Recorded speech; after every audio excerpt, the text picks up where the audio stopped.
अच्छा, आपके जो सवाल का जवाब था, आपने कहा कि एक चीज़ भी हमें मिली और हम दोनों को तैयारी करने का मौका मिला और आपसे नहीं याद हुआ और मुझसे याद हुआ।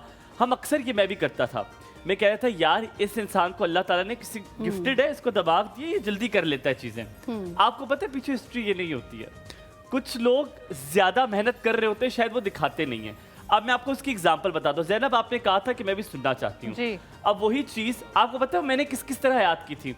मैंने उसको वॉइस नोट बनाया और मैंने वॉइस नोट बना के जब मैं वापसी में गाड़ी में आ रहा था तो मैं साथ उसको लगा दिया मैंने, ताकि वो इतनी दफा वो सुनता गया, मैं साथ साथ उसके बोलता, मैं सुनता गया, मैं साथ साथ बोलता।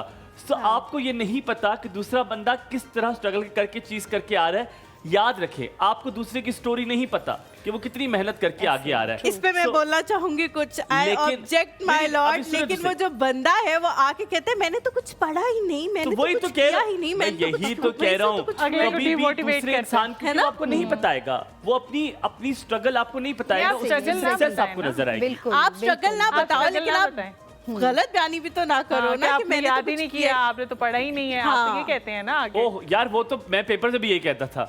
हम वो तो पेपर से भी यही कहते थे। तो नहीं मानता ना ये बात। हाँ, तो ये हम लोग कहते थे। अच्छा, अब आप अपने बिजनेस के बारे में बताएं, आपका बिजनेस है क्या, कंप्लीट बताएं ताकि हमारी ऑडियंस सुन सके। मेरा बिजनेस जो है by the name of red research for enterprise development, ये एक रजिस्टर्ड बिजनेस है। ठीक है।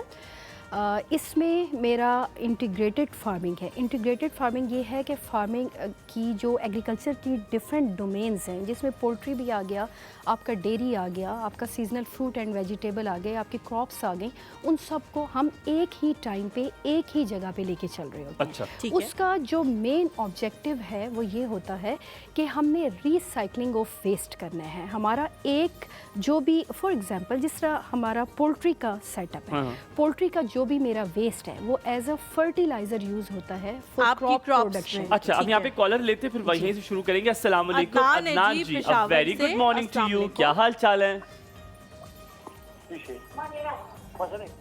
हेलो हेलो, संग हाल चाल दे अदनान भाई।